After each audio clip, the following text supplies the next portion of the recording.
Well,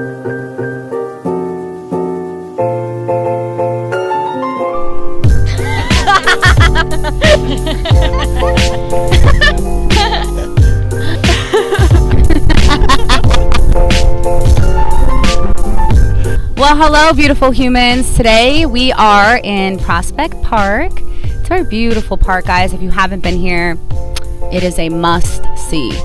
Make a trip. It's worth it. Ta-da! Anyway, so guys, today we're going to be talking about a serious topic. We're going to be asking people to answer some questions about unhealthy relationships and their experiences and what they learned from those relationships. Let's get it.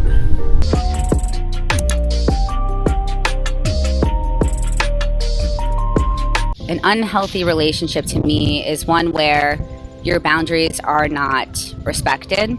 There's no healthy communication. I feel like that's one of the biggest issues with relationships. More grounded in obsession than love. One where there are expectations on either side or both sides that don't line up with your true values. Not lifting each other up, maybe holding each other back.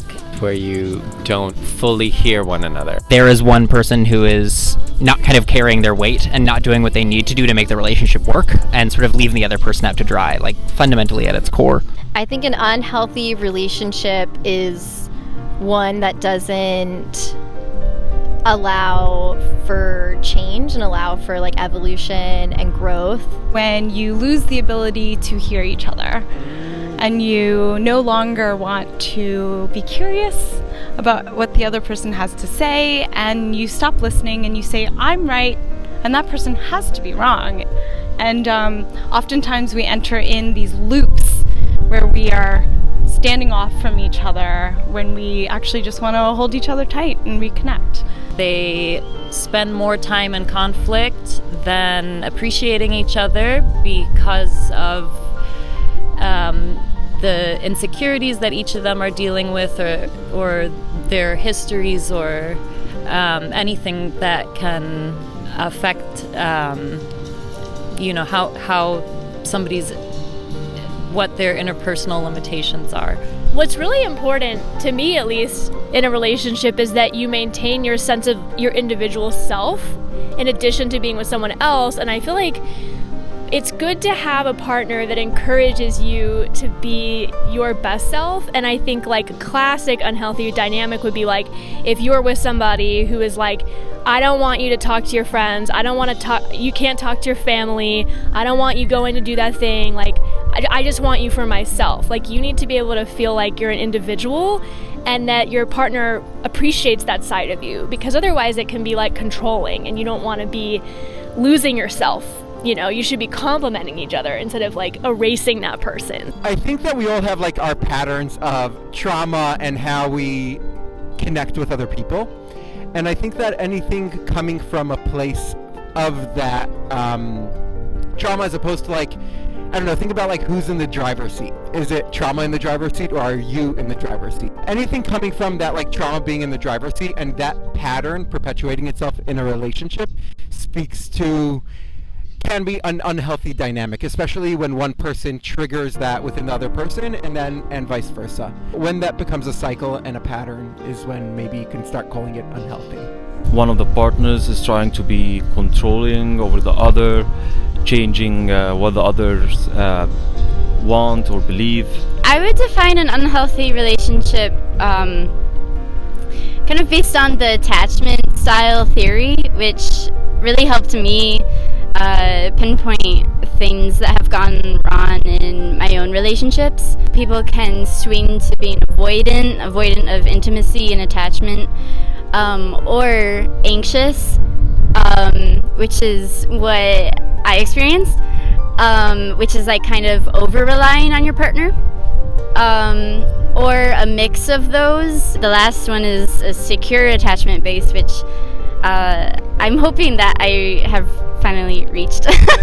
Just the type of attachment that is not about the other person and more about like what you project onto that person. And then also just like, I guess there's a difference between unhealthy and abusive, but yeah, I guess like when you just don't feel good around that person, they make you more anxious than feeling good.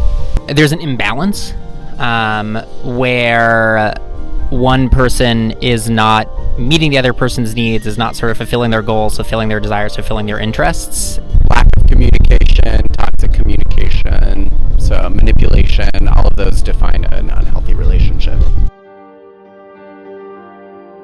Yeah, I've definitely been in an unhealthy romantic relationship. And luckily I was able to like grow out of that with my partner, who's amazing, and we both did a lot of work. And so when we were at that place, I was more similar to an anxious style, which is characterized by like an over-dependence on your partner. I started going to therapy, which is huge. I realized like how my past relationships with my family had affected how I view romance, and also just how like romantic movies display romance. Like if your partner isn't everything to you, then like is that really love? But that's a really toxic belief. So that's just things that I carried into our relationship that we eventually grew out of. And now I would say that we're both in like a secure place. Yeah, I have. I moved in with a woman after college because we just weren't really ready and didn't have that many friends where we were living, and just figured like, let's do it, let's go for it. And that relationship quickly turned unhealthy because I think we were like going in very different directions, like, you know, personally with our jobs, and we're kind of hanging on to the feeling of comfort and just being the relationship and how it was just sort of easy and safe, and we're just kind of slowly building up resentment of one another and not really talking about it.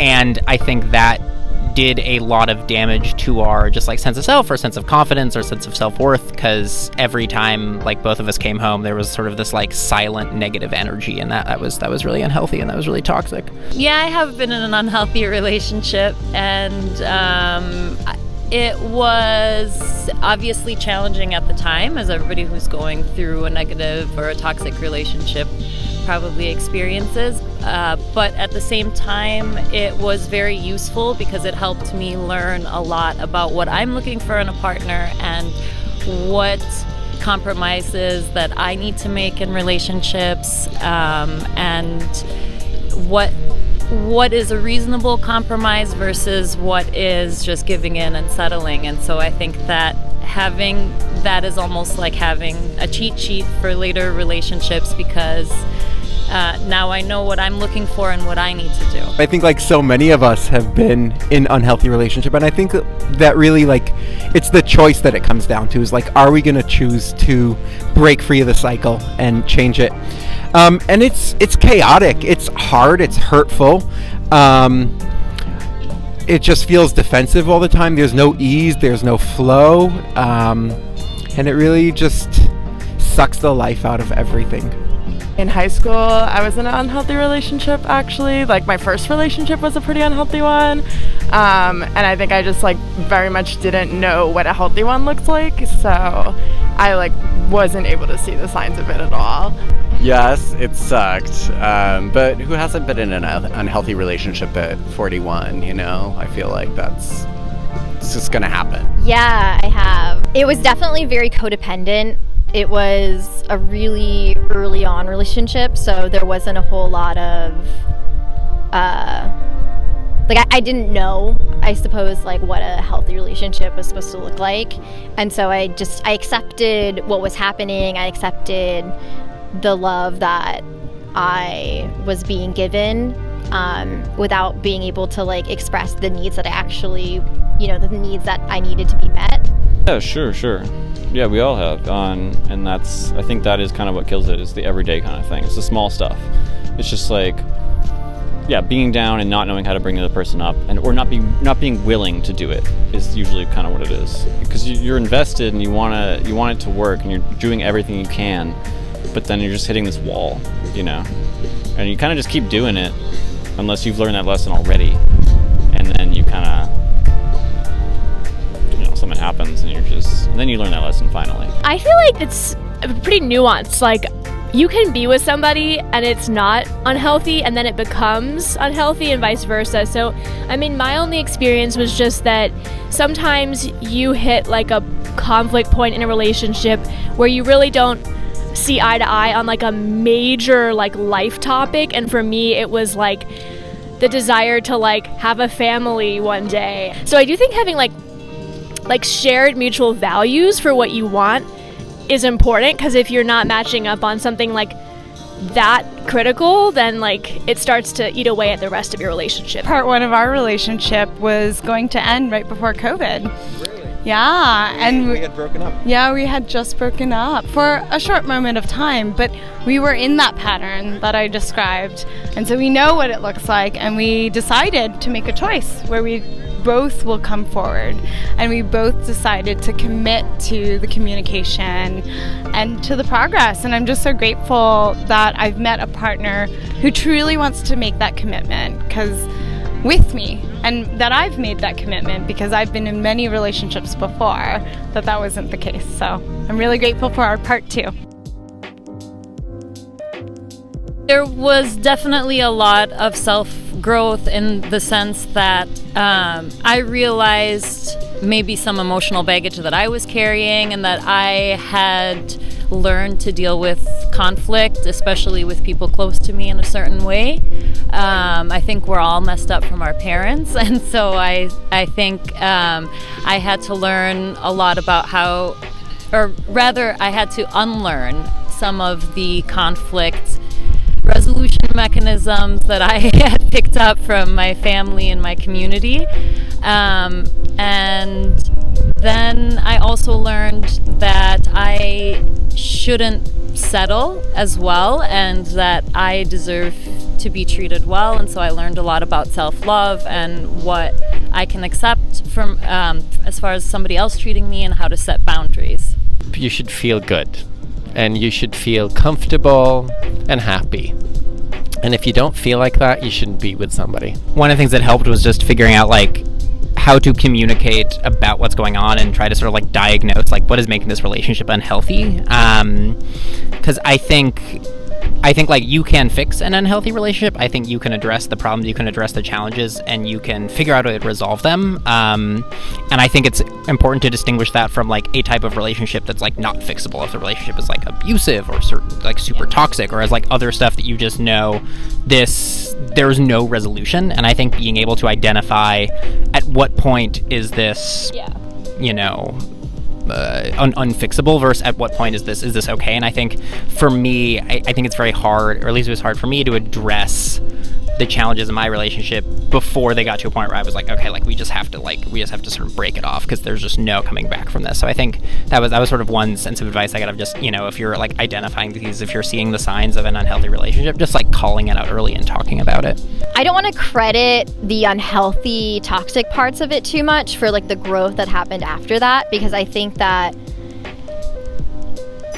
unhealthy relationships and toxic relationships aren't necessary in order for you to figure out like what you need and what you want. You have to learn in yourself and through yourself, and like what you deserve and what you need. Like it's really important to just figure out like what you need, which is not easy to do. We're not really taught how to figure out our needs. For me, I think the greatest lesson and takeaway that I have, or like what I would need from this partnership and from every other partnership, is a desire to connect, and a desire to grow, and a desire to understand, to be curious about what's coming up for the other person, because without that, like the more we're like stuck within our story is the right story, it just doesn't give space for the connection that everyone really desires. So I think like a desire to grow, a desire to learn, a desire to connect, a desire to be open to new ideas, understandings, ways of thinking is just so paramount for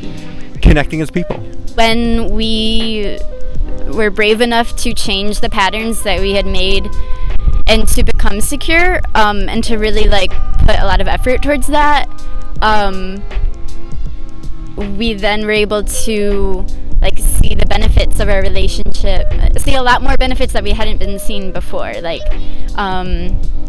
how much we trust each other. I'm 25 and my first unhealthy relationship was when I was 15, and I think like looking back I could see stuff I don't want in my current relationships, and yeah, it definitely helps me identify that. Two main things that we've talked a lot about is our attachment styles, learning that maybe there's like, for us, there's an avoidant and anxious dance. And how do we break that cycle? So I kept talking about like holding tight and coming together. I might let you elaborate that one if you want.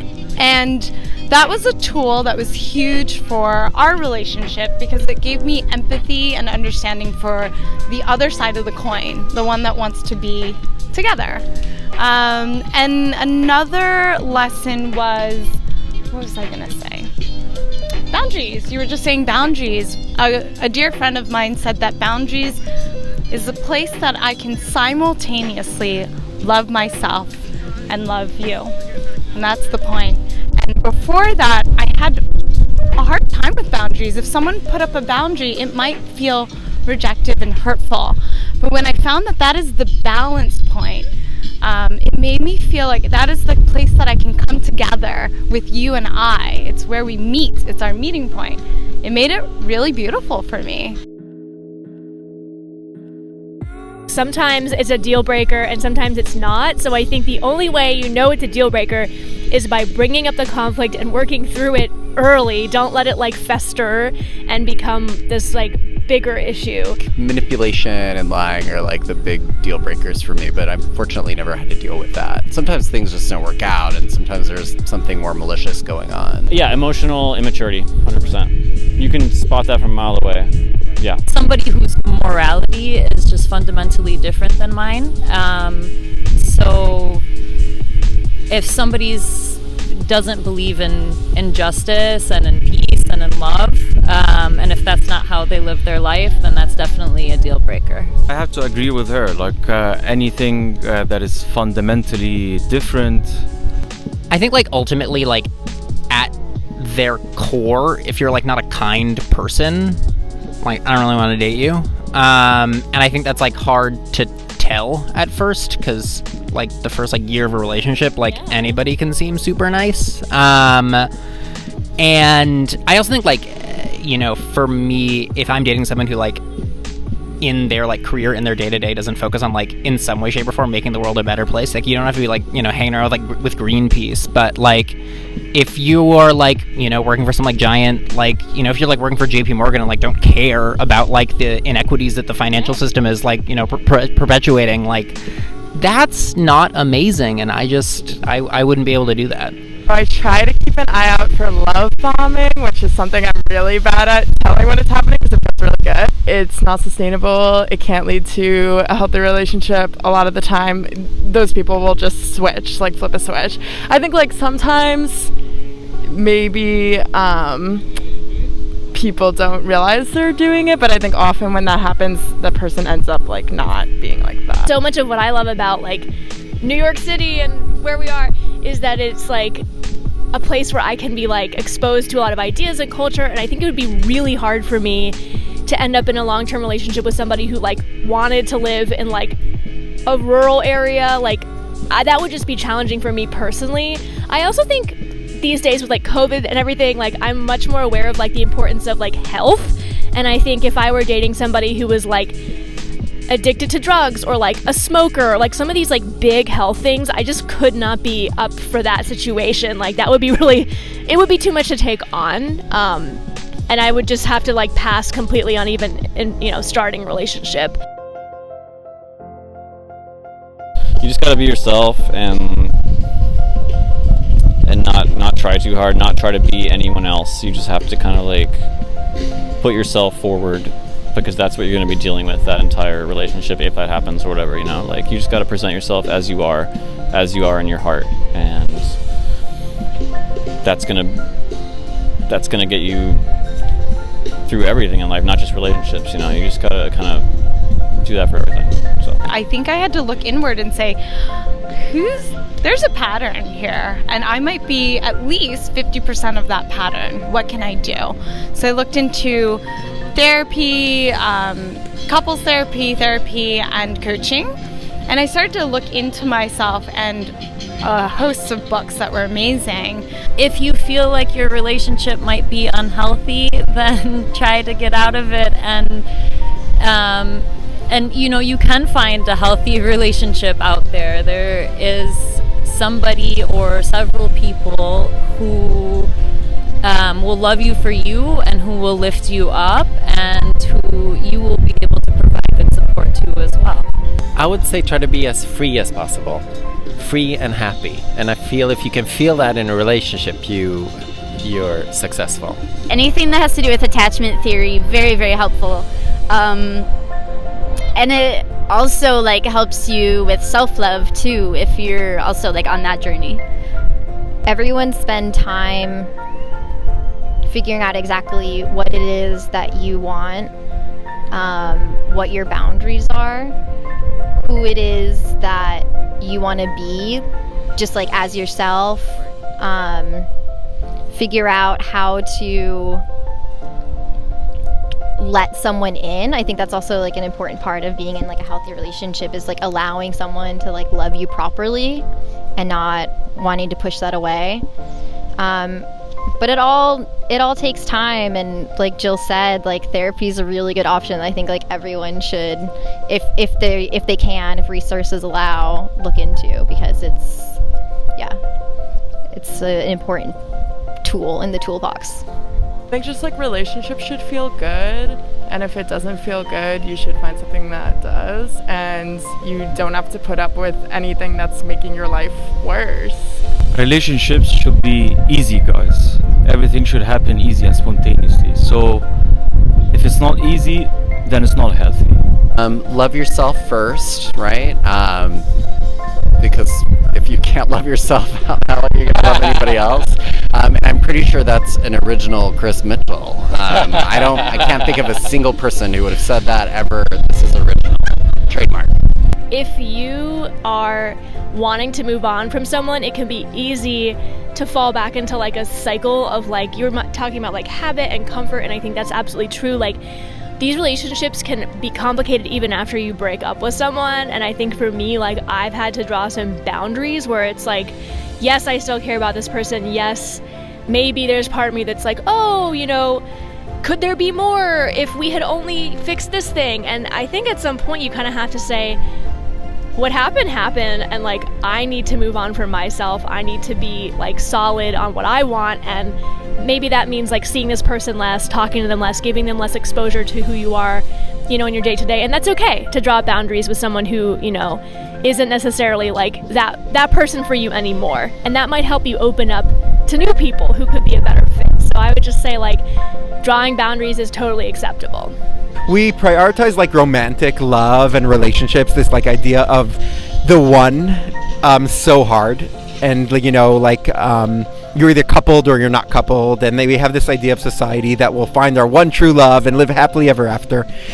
But think of like a building, like if it would be like supported on just like one support column, it will topple instantly, and we really need to like dive into more support systems and more support networks, and like how do we find that community and that support through it, because our partners can't be everything for us. It's gonna topple and crumble instantly.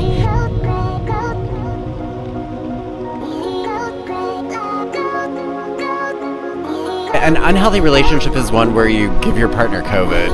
That's my very unhealthy. Passing microbes, yeah. Sorry, I got so distracted by this dog chasing the ball. It was so cute.